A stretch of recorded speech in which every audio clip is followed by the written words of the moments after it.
Hello and welcome to the Gooner Talk. Back again with you guys for another show, for another episode of our TGT Expert Members podcast, where I'm joined by 2 or 3 or could be 4 by the end of today's show. Fantastic members from our program where they're getting exclusive content week in, or rather month in, month out, and some fantastic emojis and the ability to chat in our Discord server as well. And these 2 are 2 of our liveliest members of the Discord server, always putting their thoughts in there. It's an absolute pleasure to have them on. First of all, returning for his second appearance, it's Abdullah. How you doing, mate? What's up, mate? Good. Excited for the good times ahead. Can't wait for the party to get started. 100%, mate. I'm loving your positivity. You are a subscriber of the right podcast, it's fair to say. 100%, mate. And I'm making his debut. And now Chris is what I would like to describe as a TGT chat box legend because his commitment is unwavering. He's always in there throwing in fantastic questions. He's in there replying to everyone, committed to the cause. Chris, it's an absolute pleasure, mate, to have you on. Thank you very much. Excited to be here. Yes, it's and we were discussing before about Canada and its way. So I remember you were the one to call me out before when I was like, and our American listeners, and you were going, hello, mate. We exist too over here in Canada. You could point that out. But yes, that was completely my bad. Small but mighty.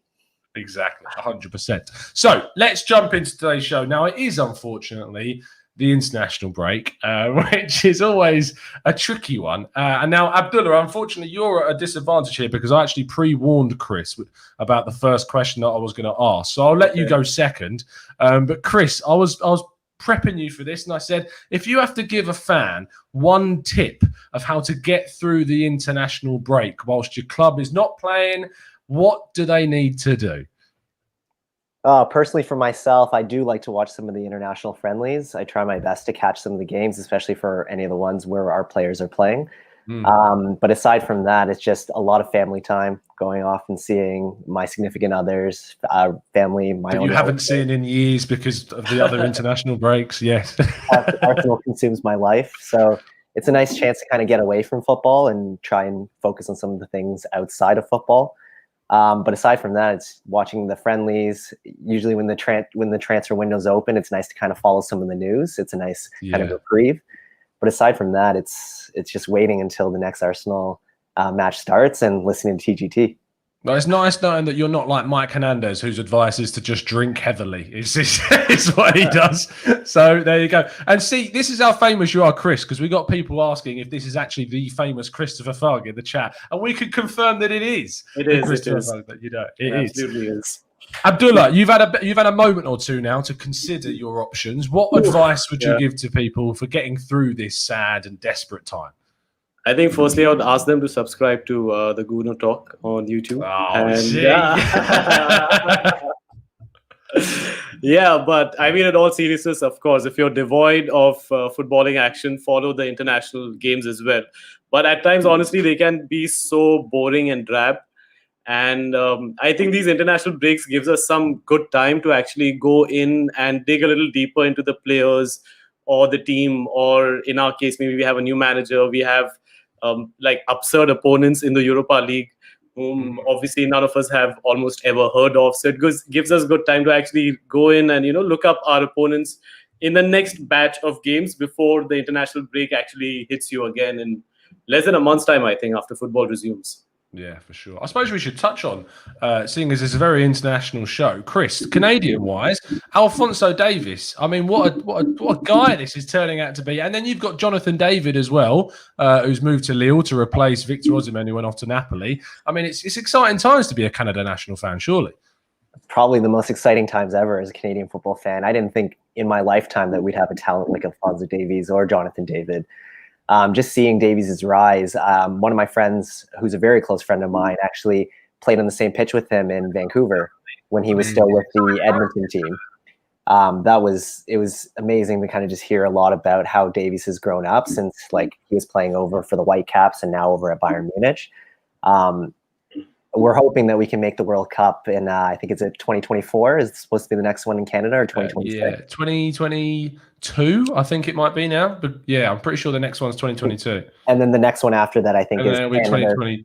Yeah, because they're doing a combined one with the United States. US. Yeah. Oh, there you go. So we get automatic qualification, and if we can even there you get go. Winning is automatic qualification. Although I might have argued that you might have not needed it, to be fair, with the way that things were going. I reckon that Canada would have qualified at this point. So yeah, exciting times. Abdullah, it's not as positive for you, I fear. But talk to me about the football going on in the nation. I think it's wonderful. I mean, over the years, the thing is, cricket has always held the top spot in this country. But I'm not kidding when I think you can go as far as 10 years ago when there was some serious intent shown, not just by FIFA, but the local authorities as well. Because FIFA, organizations like FIFA, they're always going to show an interest because there's so much money to be made in such markets. Of course, yeah. But unless and until it's actually the local authorities who really dig deeper and get to the grassroots, that is not really going to happen. And I think the efforts that they've started putting in 10 years ago has started showing now, wherein we have effectively a new league came into India, the ISL, and it clashed with the existing one, which actually goes back nearly 100 years, right back to the colonial times. So it's pretty old in that matter. But now the new league has also started gaining acceptance, wherein the clubs from the older league have started joining them. So they're bringing in those fan bases and everything that comes along with that back to these new ones. And of course, we always have a faint hope that maybe in 8 years' time, we just might get to see India at a World Cup. So hopefully, if we don't, then we might just have to increase our bid to host a World Cup and get in just like Canada did. The tough thing about obviously the Asian nations is that you've got two continents that compete for qualification as well, because Australia and New Zealand and the other nations from Oceania and that get involved as well. So it becomes even more difficult. But I think Asian football in general is definitely improving. And I mean, looking at sort of more of the eastern side of things with Japan and South Korea, you see how so good some of those players are getting now. It's really interesting to see that. But one man who unfortunately has to watch some horrific international football is this guy. Sorry, I'm actually busy. I'll see you in a bit. Talk to me, Owen. Talk to me about what's. Well, I mean, first of all, what nation is it that you're getting behind more at the moment? I don't know. I'm sort of, as I says, I'm sort of in a very good situation at the minute because I'm Irish, but I live in Northern Ireland. So at the minute, my saying is I swing both ways. So now that the Republic have gone out, I'll just get on the bandwagon of Northern Ireland. Oh yeah, definitely. And then when they go out, I'll go to Scotland and England and so on and so forth, through the whole UK. So. Yeah, no. Can we move on from international football? Because I actually agree with Mike Hernandez. Just a lot of alcohol. Heavily. Yeah, a lot of alcohol, that's what he said, which fits the stereotype well. So I can handle that. I'm just scrolling through now to see if anyone hibernate said Vinny Eagle as a possibility that you should do, and then Mike was asking if things actually exist outside of football with being Arsenal anyway. And to be fair, Ed points out a really good one. Watching the Arsenal women were on TV in the US this morning. They won 5-0 against Brighton, so fantastic stuff from the girls there. Really, really good. Lee Farrell says, "How do you think I feel, Tom? I have to watch Ireland, and we are dreadful." So there you go. You've got you've got someone who feels your pain, Owen. There you go. Anyway, let's get on to Arsenal because we've spoken for 8 minutes and Arsenal has not been the main focus. So in terms, Chris, let's go to you. The main bit of news right now is a certain Mesut Ozil. Now, you did message me before we came on the show saying, I really hope we're not going to talk about him. I sensed there was some tongue-in-cheek going on there because we're going to throw straight into him. Now, the latest info is that supposedly a offer came in from Saudi Arabia, mental wages, as you would imagine. Not just Ozil, but Juan Mata has also received an offer. But as you would expect, basically the outcome of it is going to be no, he's not going anywhere. So talk me through your thoughts around Ozil. He's been left out of the Europa League squad. It's likely he could get left out of the Premier League squad as well. What are you trying to sort of piece together to make sense of why he would stay? Personally, for me, if I look at it from the personal side, he has family in London. It's his decision. He's in the last year of his deal. He's ultimately deciding whether he goes outside of the club or stays within the club for that last year of his contract.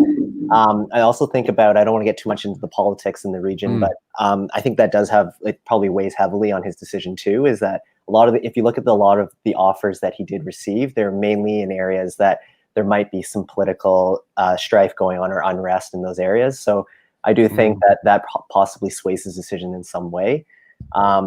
London right now, with I think just COVID in general, is just thinking about the different areas. That might also be another factor, as he's thinking about, ultimately where does he want to play. I think as fans, most of us do think that, we do want to get rid of his wages. We want to see him out of the club, but at the same time, on the human side, it's a difficult decision to make. Yeah, I completely understand that, and we know what Ozil is like on that side of things. He's very forthright with his views. He doesn't shy away from publicising those as well. So definitely, it's a key factor. Abdullah, what have you made of the Ozil situation? Especially, were you surprised to see him left out of the Europa League squad? Unfortunately, not. I think I'm in the minority wherein I am an Ozil supporter, and if we do see him play for Arsenal, then he will have my full backing, because it means that basically Arteta has backed him. But nonetheless, I don't think that's going to happen. I think him being left out of Europa is just a sign of things to come. Even in the Premier League, the way that it's looking, he's going to be left out of the 17-odd non-homegrown player list. Yeah. And with regards to his future, I think he's just running down the clock. And I won't be surprised if actually he retires at the end of next year. Maybe, I'm just putting it out there that it might happen, because I think he loves London too much to actually move away from there, be it even for money.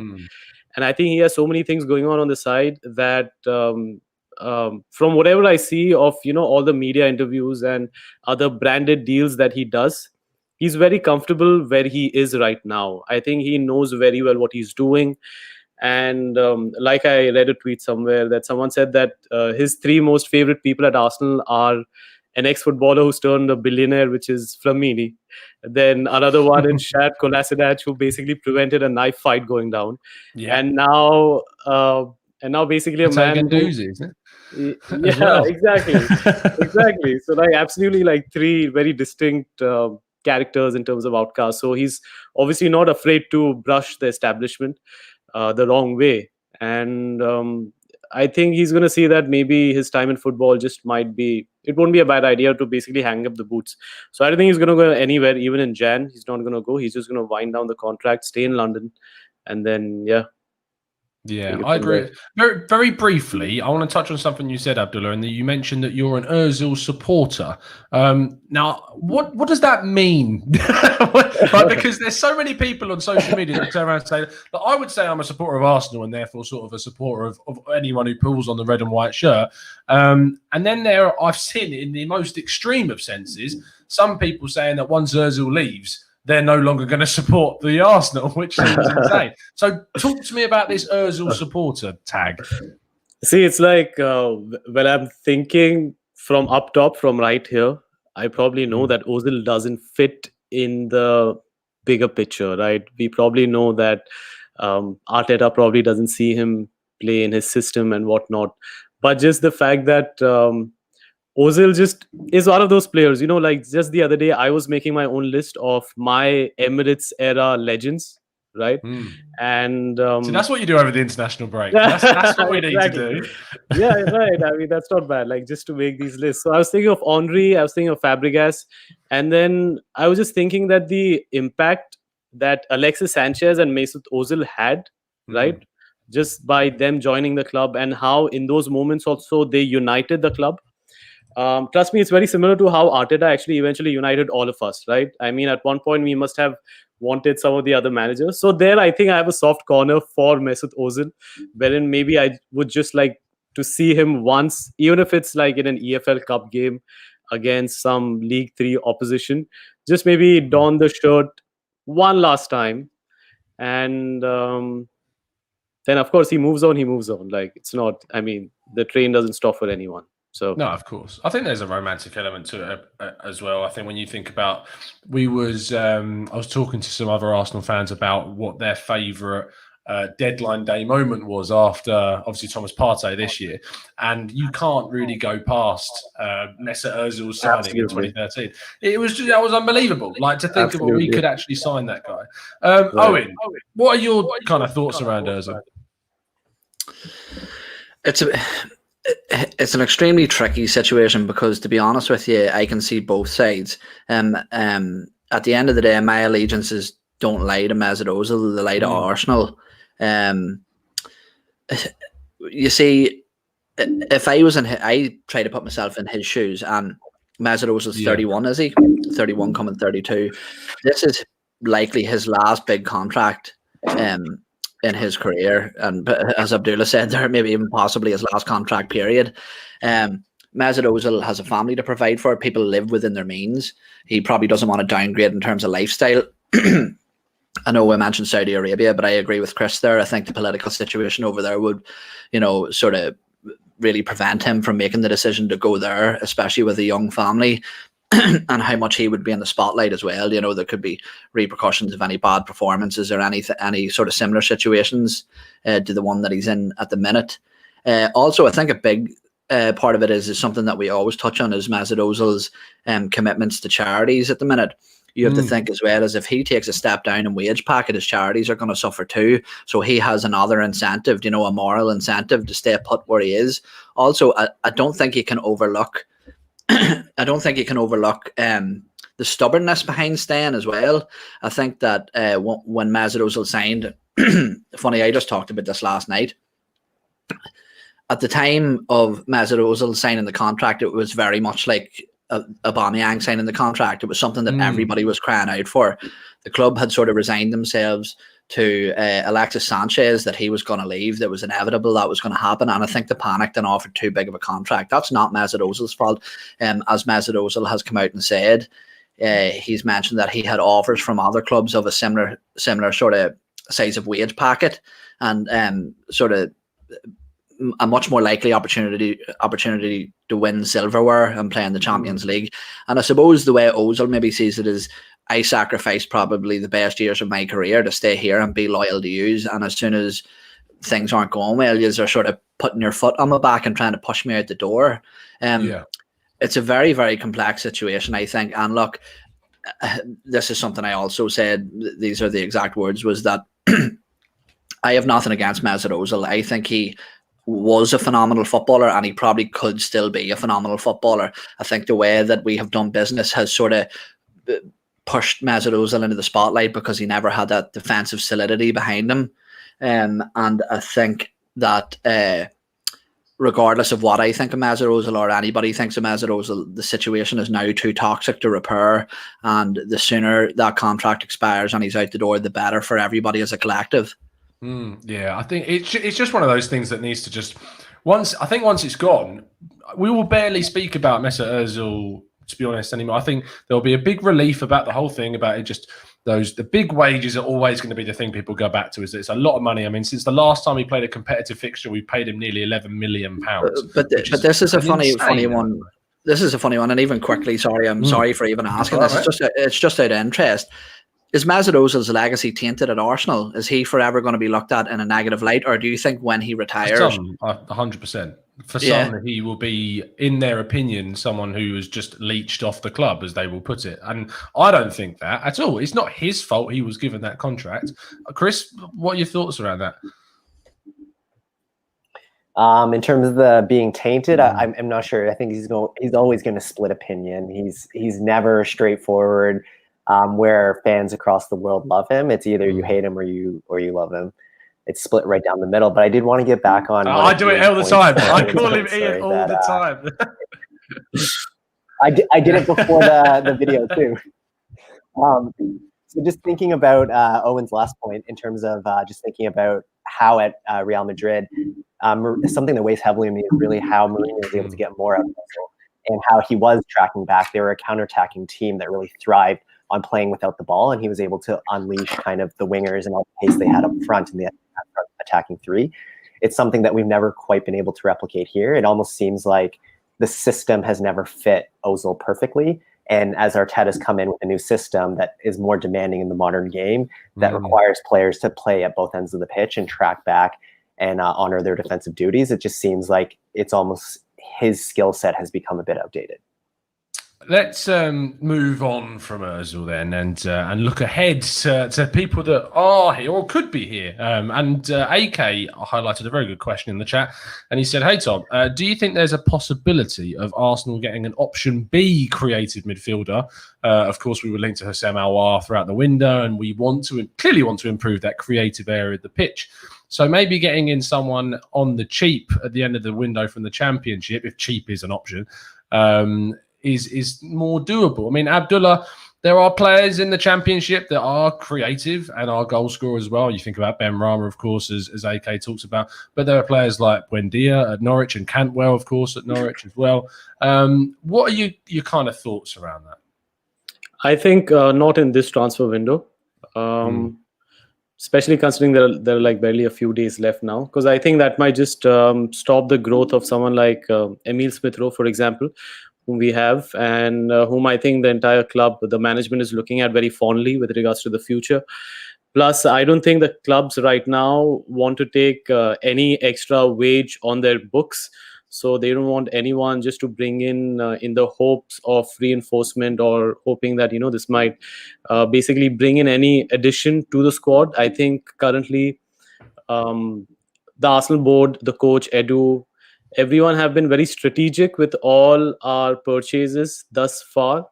Some interesting kids have also been brought in. So as of now, I don't think creatively it might be the case wherein we might get, I mean, all the links that we've read are actually, I think they're all like whispers in the air, right? Like, I don't think anything concrete has come out, be it with regards to Cantwell or Buendia or, Ben Rama, who actually I think signed for West Ham either today or yesterday. Yeah, it looks like it's going to happen at this stage, yeah. Right. Yeah, so that's where I'm at. I don't think we'll be getting any creative player from the EFL clubs. I mean, is it a case of, because I remember when I talked about this on one of the tactical breakdowns about Thomas Partey, and if we weren't to get Thomas Partey, should Arsenal go in and get, say, a plan B, like a Amadou Diawara from Roma or a Samara or a Sangara from France? Sangara, of course, moving off to PSV in the end. But do you sort of subscribe to this, that Arsenal are in need of something creative and therefore it's worth going into the Championship and maybe putting a small bid on someone like a Buendia or Cantwell? No, I think we're good for now. Definitely, at least until January. I probably wouldn't be spending any more. I said that it's sort of now become a craze now, sort of like a fad almost, to now go and dip into the Championship and take somebody up and try and make them excel at your club. You were seeing the fee with Ryan Sessegnon, and now with Ben Rama apparently being reportedly linked to West Ham for something around £40 million. I think that the Championship clubs have sort of become aware of that a lot of clubs are taking that avenue now rather than sort of going to Europe and stuff like that. Yeah. But to be honest with you, I think for the price tag, like, you think Benrahma seems like a very good player to me, but I'm sure if you went into Europe, into La Liga, Serie A, and even the likes of Brazil and stuff, 40 million can get you a lot more there than I think it does domestically. We all know that when you're banned from another English club, it ramps the prices up. I have also stated that with Partey coming in, and if we transition to a 4-3-3, that I think what we have been seeing from Dani Ceballos is a really restricted Dani Ceballos, somebody who's been sacrificing his freedom to roam for structural integrity. I think that although he does play well in that deep position, he sort of thrives more when he's let roam. And I also think that Granit Xhaka is going to provide a fair bit more as well. I think that, like I said the last time I was on, I think Granit Xhaka has been, a square peg in a round hole. It hasn't fitted what he's been asked to do recently, and I think that we're going to hopefully see a completely different player. Yeah, no, in terms of creativity, look, we've got Dani Ceballos there, we've got Willian there, Emile Smith-Rowe as well, especially, and I'm so happy that we got Partey, because we're talking Who about is what it? At this stage. but we were talking about what we would do with Emile Smith Rowe, and I think that if we didn't get Partey, we stay at a 3-4-3, and I didn't see an avenue into the team for Emile Smith Rowe because he's wasted on the wing, and I don't think he's physically developed enough or mature in his game, maybe enough to play that number 8 or number 6 in the Premier League. But to round up, no, I would just be sticking to what we have at the minute. I think we have enough. And I also think that we've seen against Sheffield United, and because I bragged about it in the chat, in the WhatsApp group, when Aubameyang went up top and Pepe and Willian went in the wings, I think we just looked frightening in attack. So I'd love to see a bit more of that in the coming weeks. Yeah, it's going to be interesting to see if that actually does take shape because, as you say, it did look really good. And I've very much sort of subscribed to seeing Aubameyang on the left because I think it suited him really well. Cutting in, scoring some really good goals against the likes of Liverpool in the Community Shield, the goal that he scored against, I believe it was MK Dons in pre-season that we saw as well. Just he likes dropping in from that left-hand side and just smashing one in the top right-hand side of the goal. And but at the same time, he is such a lethal striker and he is a poacher of goals when he needs to be. And that central role does enable that from him. That sort of incomings then. Outgoings in the Championship is going to linger until the final day because, of course, the situation with Arsenal is that we've got too many foreign players in the squad and we do need to move some of them on. Now, Saliba is the main guy that's linked, doesn't actually count. Because it's foreign players above the age of 20, I believe, that actually count towards your foreign quota. But Chris, Saliba, a lot of people would kind of expect him to come straight into the first team this season. That's not happened. So first of all, talk to me about your reaction to seeing him not start. And then secondly, about what we could see in terms of a loan to the Championship. I wasn't too surprised. I was hopeful that he'd be able to crack the first team just because you look at his height. He's 6'4". He's, I think, 190 pounds. He's really a specimen of a human being. He's quite towering. He's got an imposing presence. He's able to carry the ball out from the back. He's got a wide range of passing.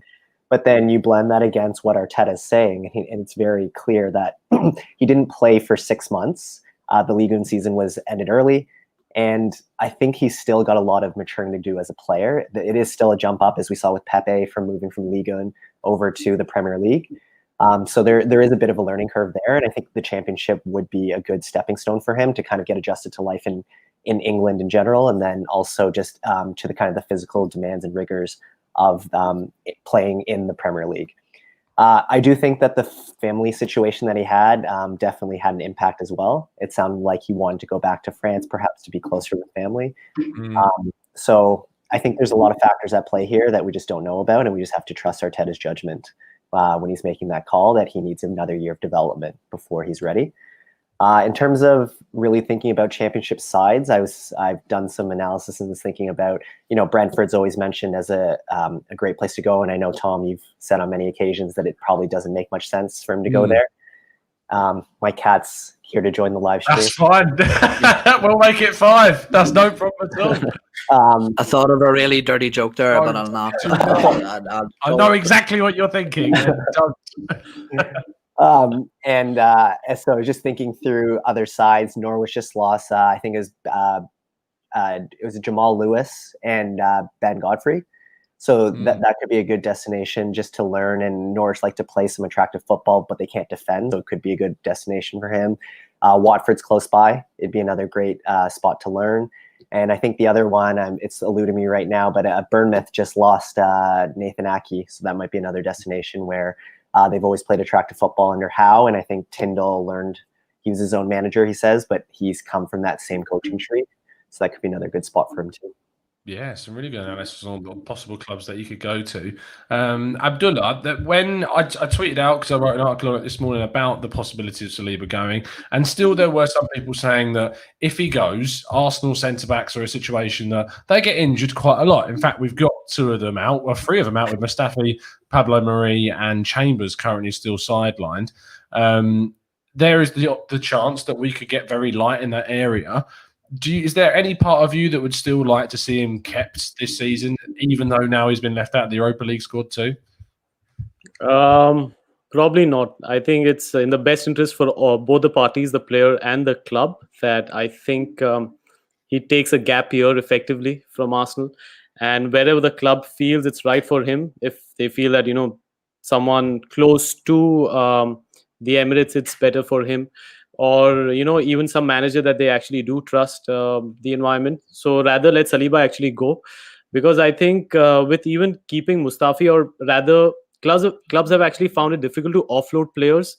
So maybe someone like Mustafi also was not actually probably supposed to be with us at this time of the year. So despite that, I think we lucked out with Gabriel. So Saliba actually not turning out, not playing for Arsenal yet.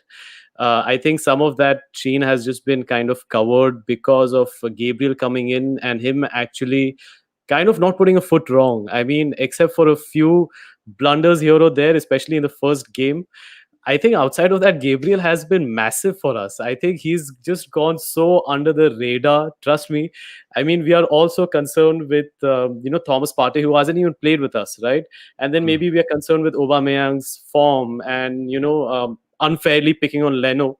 But I think Gabriel has gone so under the radar with his performances. So that I think is perfectly offsetting any potential thoughts that we might have had with forcing to keep Saliba with us. So I think if it helps Saliba in the long run, then definitely, because I think Saliba is a player who the management is also looking at keeping with us for maybe a long time, like 6-7 years long, as opposed to maybe possibly controversial area, but possibly buying Awar and then flipping him, i.e. selling him at a much higher price in 3 or 4 years time to someone like a Madrid or a Barcelona. It's interesting you bring up that point about Gabriel, isn't it? Because and you're spot on. It has gone under the radar kind of a bit how good he has been for us. And it's mad when you think about how long Arsenal fans have craved an upgrade in our centre-back department. We get one in, starts really well, and we're not raving about it because another position in the pitch has now been expertly replaced in Thomas Partey. So, yeah, it looks brilliant. I mean, the chat box people are talking about it, saying the real Janice says Gabriel looks a real unit at the moment. Vinny Eagle says Gabriel's first centre-half who is decent in the year and he can run faster than me in about 10 years as well. I mean, I don't really like bringing up FIFA too much on podcasts and talking about football, but 55 pace. What are they watching? 55 pace. That's why I've not bought it this year. It's purely for that reason. Right. Not because of Mike's charity tournament that I was robbed in. Anyway, Owen, talking about sort of Saliba, continuing this final point on him then. If he goes to the Championship, he gets games in that season for, say, a club like Watford or Bournemouth or whoever. Say it doesn't go well. And I hate you're talking about things in a sort of cataclysmic sort of way, but say things don't go to plan, he doesn't get the minutes. We saw it with Eddie Nketiah with Leeds. He went there, they were given assurances, and it didn't happen.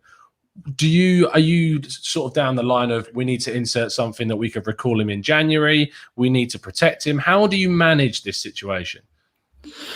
I actually think there's quite a simple solution to it. I think that there should be quite a large loan fee at the beginning of the loan, and that loan fee gets reduced after they hit a certain amount of appearance targets or something for our player.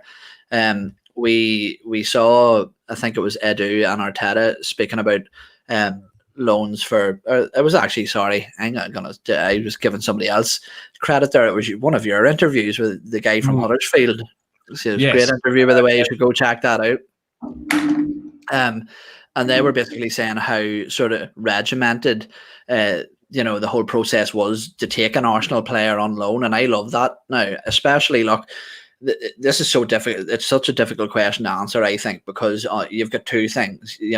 On one hand, you're seeing stuff coming out saying that Arteta doesn't like the fact that he goes to ground so much and his set piece defending isn't at the level it should be. And then on the other hand, we're hearing that it's just emotional trauma, which is another very valid reason why somebody's progression will be slowed down and adaptation will be slowed down. If it's the emotional trauma side of things, I wouldn't want him to go on loan, regardless of where he was going. Simply because I think that when you send somebody out for a year, a contract for a year, the person who is the club taking that player on loan doesn't have their best interest at hand. They're literally seeing this as a short-term investment, and they're going to squeeze it like a sponge to drain as much out of it as possible, and then they just throw it back to wherever it came from. Whereas I actually think, and I think it was Wayne in the WhatsApp group, I had said that that I would actually just leave him with the under-23s at the minute, because going down and playing in the championship, there's no fans in the stadium anywhere. So it isn't like he's going to learn to live with an atmosphere or something. It might be slightly more competitive, but in terms of quality, is it really going to be that much? You see some of the quality in the under-23s nowadays. So I would like him to stay under the wing of Arteta. And maybe if he needs that emotional mentor, I think Arteta can provide that. I think Chris made a very good point of Norwich. I think Norwich is probably the only club that I would send him to, and that's because Daniel Farke, or Frake, whatever you want to call him, he seems. I'll try that again. that really big nice dude. Come on, I'm turning into League Judges here, so I am. So I've a bit to go to hit the level of League Judges and other few names to mispronounce. But I would send him maybe there, because he seems like he could be quite a decent manager. But for stuff like that. But I don't know. I'm really divided. I want the guy to do well. Look, which is really strange, because before he came in, I think another one of your interviews, Jesus, you provide some amount of good content. You just keep quoting your interviews. I keep going back on people. If you want to get back on the show, this is the stuff that you need. No, but I think that somebody had said that Saliba was a lot higher rated than Gabriel was coming in. So I just very much doubt that it's completely down to football and ability when he came in with such a sort of sterling reputation. It's all down to protection. He's 19 years old, and if he could be the next Rafa Varane, as he was being, I hate doing those comparisons, but there are experts out there that have compared him very similar. Jeremy Smith came on the show when we did some tactical breakdowns and compared him very similarly to Rafael Varane, and when he was at the same sort of stage in his development. The problem is that you need minutes at that age. If you're going to be this mega superstar, you look at all the amazing young players out there, likes of Jadon Sancho, etc. They're playing top level football at exceptionally young ages, and they're getting regular minutes doing it as well to improve. You can't just let them sit on the bench, and that's why it's important that if he's not going to get straight into the Arsenal team this season, for whatever reason, be it down to the club just don't think they want to risk him yet, because they've got some very, very important fixtures at the start of the season. I think we were unlucky with our Carabao Cup draws, getting Leicester and then Liverpool. They were usually games that you can throw them, throw those youngsters in against some lower league opposition. But we didn't get that option. So now we've got the opportunity with, say, 5 days left of this window. It needs to, as you say, I think Norwich is a really good chance with Ben Godfrey obviously leaving for Everton. You've got that option. I think that there is a chance maybe Watford could do as well, because they've been playing with a back three. So there's an option to put him in either one of those, either the right centre-back or the central centre-back position. And they've got a young guy called Wilmot at the back there as well. He's only 20 years old as well. So there's a chance he could compete with him for first-team football, as well as Craig Cathcart. So there's the opportunity for him to go to that league and hopefully get more experience. But I agree with all of your points regarding it, is that he needs minutes. He needs to be able to develop. And that's going to be the most important thing for his career at the end of the day. We move into sort of the last 15 minutes or so of the show. So that means chat box, if you do have any specific questions for the boys, please do throw them in there. And we should use this point very, very quickly just to say that if you would like to come on the show, as these boys have done, you just need to make sure that you sign up as an expert member. And you, of course, get access to our Discord server, which these boys are very active in every single day, having their chats about football. And I get called out a couple of times, and I'm fine with that. I'm absolutely fine with it. The banter is lovely, as Sol Campbell would say at times. It's fantastic stuff going on there. So if you want to get involved, and if you do and you can't access through the link, it's because the link changes every day. So make sure you let me know if you're struggling to get in. Send me a DM over at the Gooner Talk TV. But let's throw into sort of the topic before the questions, just to give people a bit of time to throw those questions in. Chris, I'm going to come to you on this sort of last point before the questions. And that's been sort of the international break side of things, is that Thomas Partey got a 3 out of 10 for Ghana, you may have seen, in a performance in which they got battered by a Mali side that aren't massively highly rated, I don't believe, in Africa. And the Black Stars, Ghana, are usually looked upon as quite a decent side. They have gone downhill, it's fair to say, since the era of who was the guy up front that used to be playing for Sunderland? Muntari was Inter Milan, wasn't he? But an AC Milan. But who was the striker? Asamoah Gyan, was that it? Yeah. Yes. So the days of those guys, and of course Emmanuel Frimpong too. It's been a while since then. But What did you make, Chris, of the fact that he got such a the performance weren't great? Do you put that down to the fact he's very focused on returning to Arsenal, or was it actually down to his positioning being in such a different, more advanced role for them? It's definitely connected to the fact that he joined Arsenal. So as soon as he joined the club, performance is going to go downhill. Got his big payday, and that's it. Yeah. Concise answer. That's perfect. I don't think there's much more that needs to be said on it. It's just the fact that mentally he's joining Arsenal, doesn't want to get injured. He's got all of the COVID stuff to worry about as well with the quarantines and stuff like that. So yeah, 100%. I agree with you there. We got a question for Owen from Mike Hernandez, who says, "Who decided to spell your name like that? Was it your mum or was it your dad?" His mum. There you go. Good response. Good response. It's going to get crazy in a second. Norma Delic, Chris in the chat says, "Panel, do you guys think that?" I don't know why I picked this question. Do you think that Dominic from Red Bull Salzburg, I love that everyone just calls him Dominic because no one can spell Jobberslide, from RB Salzburg, who we have been linked with, could be a good fit in the creative midfield role that we need filling? I feel like if I don't say yes, I'll be ostracized and never be let back on. I do think he's a good fit. From what I've seen, though, I do have some concerns on whether he could play in a 4-3-3 as that a kind of advanced 10. Chris has left the show. No, I'm only joking, Chris. Come on, sorry, carry on, mate. I have seen from the formations that he often plays in that kind of it's almost like a left wing, left center mid role. So it is slightly different from the formation they play here. Although he's 19 years of age, he has a great track record of goals and assists, and he's absolutely exquisite on the ball. Like if you see some of the things that he's done just on YouTube compilations and Champions League matches, he seems like he's quite a talent, and I can't imagine what Arteta would be able to do if you were able to bring someone that talented to the club. So I do think he'd be a good candidate, although it seems like Arteta is still somewhat fixated on Aouar. So it'll be interesting to see what happens in January in the next summer window. Abdullah, you swapped around. I need to change that. There we go. Abdullah, the real Janice asks, who's another expert member in our Discord server, very active in there. He says, "Can an Ozil type player play at the top club without hurting the team's performance because of his lack of discipline, etc.?" I don't think so, because I think it was just yesterday or day before when some interview with Wenger came out and he was asked about the Ozil situation. And Wenger obviously has been a very strong proponent of Ozil and playing him wherever, however possible. And what Wenger said was telling about the current times of football, which is that you need to play Ozil, and to cover for his defensive frailties, you have to put an extra man defensively in the team, which right now, honestly, no team competing at the very top level can afford to do. Wherein right now, teams with, it's been almost 10 years wherein or at least like 6 years, wherein we've seen the keeper also be a part of the play of a team.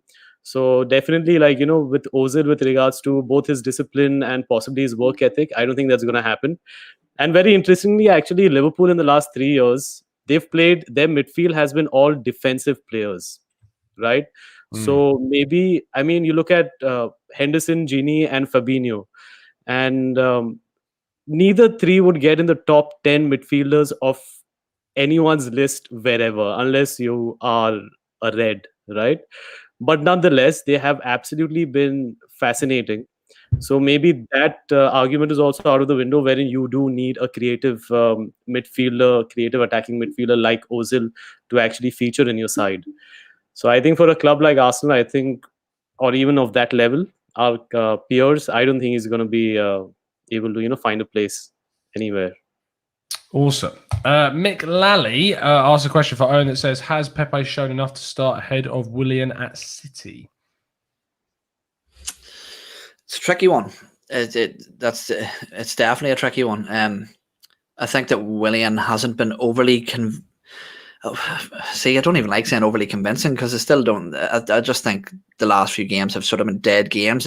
And it really depends on whether I'm still convinced that, although I do think we will revert to 4-3-3 in the near future, that against specifically Liverpool and Man City, that we'll go back to the 3-4-3 against them sort of bigger sides. Do you want to know what? Maybe because of I know a football manager shouldn't think about the finances of his squad, but maybe because of the investment and the fact that he seems to have hit a bit of form. And Tom, like you said, sorry to ramble here, but with Aubameyang moving centrally, I actually think that it could have been Lacazette maybe preventing us seeing the best of Pepe because he's so structured, whereas Aubameyang's movement sort of draws a lot of players out of position, and he does sort of tend to drift towards wings. He opens up a lot of pockets for players like Pepe to run into. So yeah, maybe I would be interested to see, especially with City's high press, he could be the type of player that would sort of maybe unlock that backline for us. 100%. Vinny Eagle, Chris asked, what formation would you guys play now we have Partey, and who should complement him in midfield? And that kind of links also to AK's question from earlier on, who was asking what lineup you would put against Manchester City. I think against Manchester City, we're still going to see more of a defensive setup. Just the players are familiar with it. There hasn't been a lot of time in training to kind of adjust to a back four quite yet. I know in Arteta's earlier days when he first took over at the club, it was a 4-2-3-1. So I guess from what I've understood of formations, I think it's going to be a slower shift against some of the top sides. We'll still see a 3-4-3. And I do think Partey would actually be able to play in that first match against City, just because in Simeone's system, there's a lot of tactical discipline and situational awareness that Arteta is going to want the same, kind of leverage those same skills. So I do think it's actually possible to have him and a Granit Xhaka or him and a Dani Ceballos in the midfield against City. But in terms of formations, I'm hoping that we eventually swap to a 4-3-3 or a 4-2-3-1 against some of the teams where we really need to unlock that low block that we're going to see from opposing sides. Fair enough. Did you have a question that you wanted to ask? Yeah, so I was just one of the questions. I love asking questions to the panel. So now that I'm live, I'm just really wondering what your guys' thoughts were in terms of thinking about Arsenal and no fans. Have they benefited more than any other club in a transitional time under Arteta? Abdullah, do you want to tackle that? I think we've probably played slightly better because we've seen it over the years that when we are pushed against the wall, we have not necessarily come out fighting. And the fans actually not being there might have actually helped a few players, possibly a few of the newer players, to come in and actually integrate into the side. Plus, there are so many languages being spoken on the field. So maybe with Gabriel actually hearing Luis speak Portuguese might have helped. Plus, Arteta is so vocal. So I think somewhere, I don't think we are at the business end of the season, as they say, with regards to football, wherein fans actually definitely do play the role of a 12th man. I think right now it's still early days. So I think when the teams are starting to form a cohesive unit, I think it's very important for those verbal affirmations and verbal directions to come in both from your teammates and from your bench, which has actually helped Arsenal. And I think eventually we will see fans sometime later next year. And just to quickly wrap up the formation thing, I just wanted to get in on that. I think we just might move to a 4-3-3 because I think that might be our strongest 11, and we've seen that with Arteta time and time again. When he's playing against the big sides, he's gone in for a slightly more defensive setup. But nonetheless, we might move into a 4-3-3 with possibly Xhaka and Partey in that slightly pivot. So that 4-3-3 might be a diamond 3 in the middle with Partey and Xhaka. And I think Ceballos might start even against City. And it being strongest 11, I don't think Pepe still gets ahead of Willian in our starting 11. Yeah, it's a really tough one between those two because Pepe obviously came in against Sheffield United and changed the game. I think there was a lot down not just to Pepe, but also the formation switch of putting Aubameyang in the middle and Willian going on the other side. And I suppose Willian became more central and Saka was sort of out on that left as well. So it's interesting to see. Pepe comes and goes in terms of his form, doesn't he? He can look amazing. He can look a £72 million player like he did with that goal where he ran through the whole of the Sheffield team and then slotted it in the bottom left-hand corner. And then sometimes he can just seem invisible, like I felt he did in the Leicester Carabao Cup game, I suppose. So it's a really tough one at times to think about who does start. And I think Willian has had a really strong start. I mean, getting 2.5 assists against Fulham was great. But since then, I think he has struggled a bit to kind of replicate that form, and maybe that's more down to how good Fulham were. I think that's what was expected of Willian, right? I mean, his inconsistency is actually a part of his portfolio, And trust me, give it time. He might start performing against once we go into the slightly weaker oppositions, even though there are no easy games in the Premier League now. But maybe when we do play a few of those against those lower oppositions, he might come into his own. Plus, against a team like City, I think Willian starting makes more sense because of his experience and the discipline that he might bring in. Plus, if he's able to bring on Pepe slightly later into the game, then Pepe might have some form of a free role in just just going at the City's backline, which we've seen in the last 18 months has been very brittle. So I think if Arteta is able to, he just might be able to pick City's locks. And I don't think an Arsenal win might be that big of an upset against City, because they've been abysmal. They actually have been abysmal. Now, what I would say is that remember how positive we were when we went to Liverpool.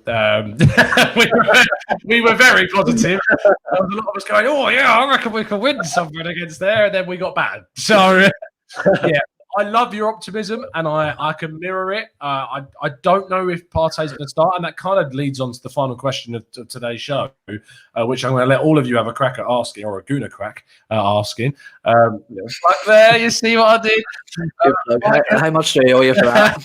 Mike Hernandez says, "Do you believe Partey can start?" And I have seen a few of you in the chat box asking that question as well. So, Owen, I'll come to you first, mate. What do you think? Is he going to start?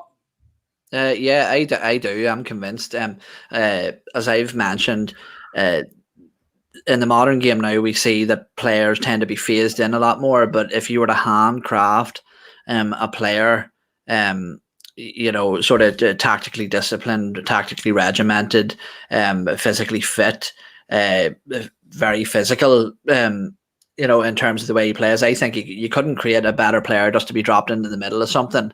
And at the end of the day, this is what you pay the big money for. This is why you buy these players, and he's a seasoned pro. So yes, I would. And I, for the first time in my life, watched an All-African international game, sort of on the edge of my seat.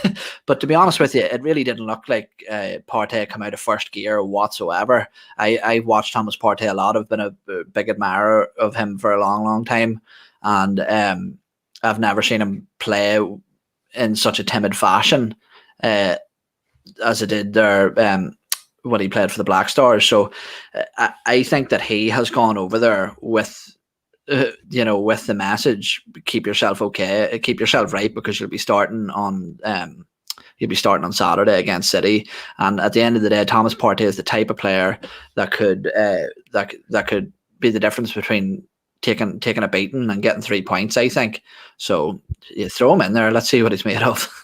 Chris, what do we think? I think he has to start versus City. I know it's the common argument against it will be that it's too soon, give him some time to adjust. He's playing an international game on, I think, tomorrow, and he'll only have 4 days to train, so it's not going to be a lot of time. I just think that when you think about the 3-4-3 that we're likely going to play against City, we're going to need someone to help us connect from defense to attack. It's just there's a big gaping hole. We often don't get enough service. Like if you think about the first half against Liverpool, it was dreadful. I think Willian and Abba and Laka might have touched the ball about 5 times total between the three of them. So just having that added dimension of having a towering, imposing presence in the midfield, I just think he's going to be able to help us transition from playing out from the back, and he's also going to be able to play some of those progressive passes. For sure. Michael Headley says that Partey already got a man of the match for Atletico this season, and it is important. That's the biggest point about Partey, that transition from the defence to the attack, and what Owen was saying about it as well. Like he can come straight in. I think I agree with what Owen you said about he's probably been briefed. Be careful because you're going to be playing against City when it comes down to it. I'm very worried, Abdullah, that there's kind of going to be this pressure on him to be this world-class player from the start. He is 27. He should be playing at the top of his game right now. I almost feel bad asking this question, but say he comes in and has like the worst debut you've ever seen. Like what do we do? what happens? What happens to me, Abdullah? I've pressed Partey all summer. What's going to happen? I know. Actually, you were one of the few people who actually changed my mind with regards to who is kind of more important to our side. And I think the game against Liverpool was so telling that we were just not able to transition from defense to attack. And I think that is why Thomas Partey has been bought. I think that is why that profile was picked by the Arsenal board as the number one priority. So when you do go out and make that big signing, he has to start. And even if he does not perform well, tough luck. This is football. It's a game at the end of the day. You don't win. You don't win 100% of the time. And I think he's coming from an Atletico Madrid side, which is extremely strong, tight. I mean, mindset. Their mindset is also something that I want someone to actually, go into these sides which are coached by these kind of managers who are just drilled to basically come out regardless whether you come out with a win, and some days you just got to take an L. So I mean, even if Partey does not perform that well, tough luck. He's not going to be performing like that for the entirety of his Arsenal career. Yeah, for sure. I think you look at how Timo Werner and Kai Havertz have obviously come in for Chelsea. They have struggled. I can't see why Frank Lampard's deciding to put Werner wide all of a sudden. Seems a massive waste of a huge talent. And Kai Havertz is obviously still a very young player. The differences between those guys and Partey is that he's 27 and he's in his prime, and there's going to be a much bigger sort of pressure on him to start straight away. That's going to wrap things up for today. It's been an absolute pleasure to speak to Owen and Abdullah again. And Chris, it's an absolute fantastic pleasure to have you on for your first show as well. Chris, real pleasure, mate, honestly. Thank you for having me on. It was a pleasure chatting with you, gentlemen. It was a great conversations going on in the chat too. Yeah, Chris, the TGT chat legend, Christopher Fung. Make sure you check him out in the chat when he's there. I was about to say check out your Twitter, but you're lucky enough not to have a Twitter account. You mature person. we need to get Chris on Twitter ASAP. We don't want to do that to him. We can't. We can't. He's safe.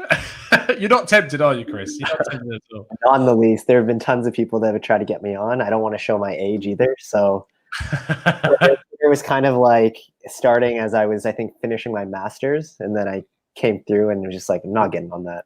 No, and I don't blame you at all, mate. I don't blame you whatsoever. Abdullah, always a pleasure to have you back on the show, mate. Likewise, Tom. Thanks for having me. And shit, man, we can't wait to get started. I mean, this international break, I think this has been one of the... Who had the idea of putting an international break literally the day... I mean, the transfer window shut and you go into an international break. Wow, I mean, they need to wake up. I know. Well, I mean, I don't even agree with the international break happening in these times anyway. I think it's the most ridiculous idea. I mean, it's all money. It's all about money. We know that. So yeah. Owen, thank you for jumping on, mate. Always a pleasure, pal. No problem. I was really worried when I come on because I was really knee deep in Chinese food. When you messaged me, and I was like, I've still got a chicken ball stuck in my face or something. It's just my other half family love Chinese takeaway, and I'm not a biggest fan, to be honest. But chicken balls, and they're not Chinese. I'm cheating. I have chicken balls and chips. And I thought, did your family not own a Chinese restaurant? Yes, well, there is one in Leicester Square called Canton, but it's not me. Dollar. Yeah. No, cheers for having us on, buddy. No, it's always a pleasure to jump on, and I love coming back onto these expert because I always be afraid to ask, can I come on, because you have me on as a regular now, and I'm doing writing for you. And when you said, does anybody want to come on to the expert members podcast, that I'm like, me, but I don't want to look like He's on anyway. No, it's absolutely fine. I mean, you are an expert member, so it'd be a bit silly. Oh, sorry, no, I'm not. I'm a TGT ambassador. You're a TGT ambassador. You're right. You are a TGT ambassador. I mean, Johnny Boy is an expert member. Our good friend John who loves tactical breakdowns. And is all of these wonderful people as well. Thank you to all of you. It's getting to the point where running through all of your names takes up half the podcast. Forgive me if I don't always do that. Who I will run through is our TGT ambassadors, though. So thank you to Bill Janis, Alex McCarthy, Gary Hardy, Brian Robles, Carl Halberg, someone called Ian Yowen, I've not seen before. Aaron Letchford, Jared Carver. 3 points is our brand new TGT ambassador. So thank you, 3 points, for signing up. I hope we get 3 of those on the weekend. Rohit Chandola, Easy Isle, Ed, fantastic. He's been on the show as well. He's been great. As has, of course, Jared Carver as well. Matt Gray and Jimmy22 Gibbo. Thank you ever so much. I'm hoping to see some of you guys and some more of our expert members coming on to these shows. I'm going to be trying to do more of them throughout the season, especially seeing as I'll be starting full-time writing very soon, and there'll be a lot more time to produce a lot more shows. So I'm hoping that you guys are going to help me out. So yes, should be fun. We will see you again very, very soon tomorrow as we lead up, of course, to Manchester City at home, praying that some Arsenal news actually happens in this content drought that we find ourselves in over the international break. Obviously, there will be a Partey game for Ghana. I believe they're playing against Qatar at home, so it's going to be interesting to see how much, if at all, Partey plays in. But other than that, I don't know what else might happen. With loan news for Saliba, possibly. Will Arsenal go in for a championship player? We're just going to have to wait and find out. It's been an absolute pleasure to speak to you. It's been a pleasure to have these boys on, as it always is. And we will see you again very, very soon. And as always, how do we finish our shows, expert members? How but you guys cannot form a synchronized. I never watched to the end. I never watched to the end. Oh, sorry. Up the Arsenal. Up the Arsenal. And